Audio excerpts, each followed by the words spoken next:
నమస్తే welcome to INB news. రాష్ట్ర కేంద్ర ప్రభుత్వాలు విద్యారంగాన్ని పూర్తిగా విస్మరించి పాలన చేస్తున్నాయని భారత ఐక్య విద్యార్థి ఫెడరేషన్ రాష్ట్ర అధ్యక్ష కార్యదర్శులు తాటికొండ రవి, మాదం తిరుపతి అన్నారు. బుధవారం రోజున లక్షెట్టిపేట పట్టణ కేంద్రంలోని గురునానక్ ఫంక్షన్ హాల్లో మంచిర్యాల జిల్లా ప్రథమ మహాసభలను ఘనంగా నిర్వహించారు.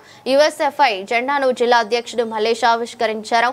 అనంతరం ముఖ్య అతిథిగా హాజరైన రాష్ట్ర అధ్యక్ష కార్యదర్శులు మాట్లాడుతూ విద్యారంగ సమస్యల కోసం యుఎస్ఎఫ్ఐ అలుపెరగని పోరాటాలను చేస్తుందని, సంక్షేమ వసతి గృహాల సమస్యల పరిష్కారం కోసం విద్యార్థుల పక్షాన ఎల్లప్పుడూ తమ సంఘం ఉంటుందని అన్నారు. ఫీజు బకాయిలు విడుదల కాక రాష్ట్ర వ్యాప్తంగా విద్యార్థులు అనేక సమస్యలను ఎదుర్కొంటున్నారని ఆవేదన వ్యక్తం చేశారు. కార్యక్రమంలో యుఎస్ఎఫ్ఐ జాతీయ సలహాదారుడు అరుణ్ కుమార్, ఎంసీపీఐ పార్టీ రాష్ట్ర కార్యదర్శి నల్ల చంద్రశేఖరరావు, ఏఐకేఎఫ్ జాతీయ కార్యదర్శి మూర్తి ఆళ్ల చంద్రశేఖరరావు, రాష్ట్ర ఉపాధ్యక్షుడు మధు, జిల్లా ప్రధాన కార్యదర్శి మిట్టపల్లి తిరుపతి, జిల్లా నాయకులు, విద్యార్థులు పాల్గొన్నారు. లక్షపేట పట్టణంలో ఈ రోజు యుఎస్ఎఫ్ఐ ఆధ్వర్యంలో మనం పెట్టుకోవడం జరిగింది. దీనికి సంబంధించినటువంటి కర్తవ్యాలు, భవిష్యత్తులో మనం తీసుకున్నటువంటి కర్తవ్యాలు వచ్చేసి ఉమ్మడి ఆదిలాబాద్ జిల్లాలో ప్రభుత్వ యూనివర్సిటీని ఏర్పాటు చేయాలని చెప్పేసి యుఎస్ఎఫ్ఐగా బలంగా కంకణ కట్టుకున్నాడని చెప్పేసి విద్యార్థులారా మీ అందరికీ తెలియజేయడం జరుగుతుంది.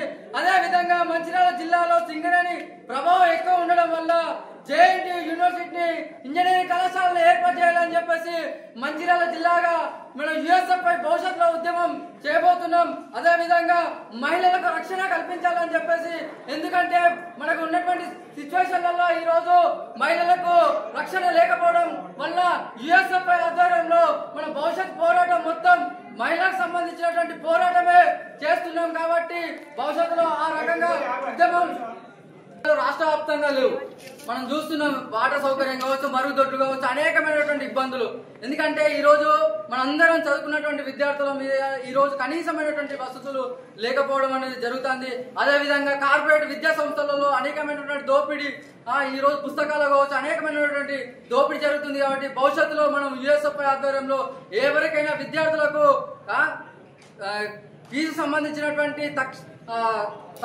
ఒక చట్టం తీసుకురావాలని చెప్పేసి మనం భవిష్యత్తులో ఒక ఉద్యమం అనేది చేయబోతున్నాం. అదే విధంగా ఫీజుల నియంత్రణ చట్టం కూడా, అంటే మీరు కాలేజీలో స్కూల్లో మీరు ఎవరు ఓటేస్తున్నారనే విషయం మీకే అవగాహన లేకుండా పోతున్నది భారత ఐక్య విద్యార్థి ఫెడరేషన్ చెబుతున్నది. ఎందుకు ఎవరికి ఓటేస్తున్న అవగాహన లేకుండా పోతున్నా మీరు అందరంటే మనందరికీ తెలిసి ఏంటి ఓట్లు వచ్చినాయంటే మన తల్లిదండ్రులు ర్యాలీలకు ఎవరు 150 రూపాయలతో 200 ర్యాలీకి పోతాం, ఏ పార్టీ 300 ఇస్తే వాళ్ళకు ర్యాలీకి పోతాం, లేదంటే ఓటు టైంలో ఎవరు 500 ఇస్తే వాళ్ళకు ఓటేసుడు, ఎవరు కోటి ఇస్తే వాళ్ళకి 500 వేసుడు, ఎవరు చీరిస్తే వాళ్లకు ఓటేసే మనకు అలవాటుగా జరుగుతున్నటువంటిది.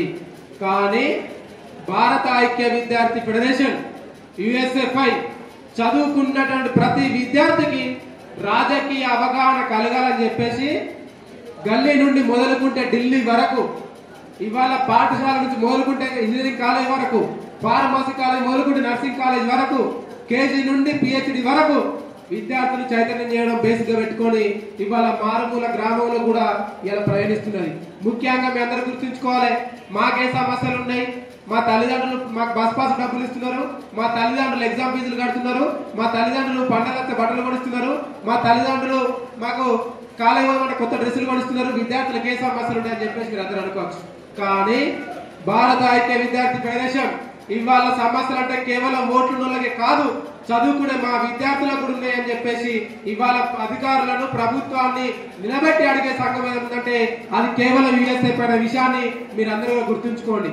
ఇవాళ మీ అందరికీ తెలుసు, ప్రత్యేక తెలంగాణ రాష్ట్రం వచ్చిన తర్వాత మొట్టమొదటి సీఎం అయినటువంటి కేసీఆర్, తర్వాత మొట్టమొదటి విద్యాశాఖ మంత్రి తర్వాత కడియం శ్రీ గారు వచ్చిండు. కడియం శ్రీ గారు ఒక ప్రకటన చేసిండు. అప్పటికి అనేక ఉద్యమాలు చేసినటువంటి మన సంఘాలు ఒక నిర్ణయాన్ని అమలు చేయడం కోసం ప్రభుత్వం మీద ఒత్తిడి చేయడం జరిగింది. ఏంటిది ఆ నిర్ణయం? ప్రభుత్వ జూనియర్ కళాశాలలో మధ్యాహ్న భోజనం అమలు చేయడం కోసం ప్రభుత్వ నిర్ణయం తీసుకుందని అప్పుడున్నటువంటి విద్యాశాఖ మంత్రి కడియం శ్రీ గారు 8 సంవత్సరాల క్రితం ఒక హామీ ఇచ్చిండు. ఇక్కడ మీరు అందరూ గుర్తుంచుకోవాలి, ఇవాళ అధికారంలోకి వచ్చినటువంటి సెకండ్ టైం అధికారంలోకి వచ్చిన బీఆర్ఎస్ ప్రభుత్వంగా చూడండి, మీరందరూ కూడా కొత్త జిల్లాలు ఏర్పాటు చేసిండ్రు. మొట్టమొదటిగా ఉమ్మడి జిల్లా ఉన్నటువంటి ఆదిలాబాద్ జిల్లాను ఎన్ని జిల్లాలు చేసిర్రు? 4 జిల్లాలు చేసిర్రు. 4 జిల్లాలు చేసినటువంటి ఈ ప్రభుత్వం, ఈ 4 జిల్లాలు ఏర్పడినటువంటి అధికార యంత్రాంగం విత్ ఇన్ 1 ఇయర్ లో కొత్త కలెక్టరేట్లు కట్టుకున్నారు.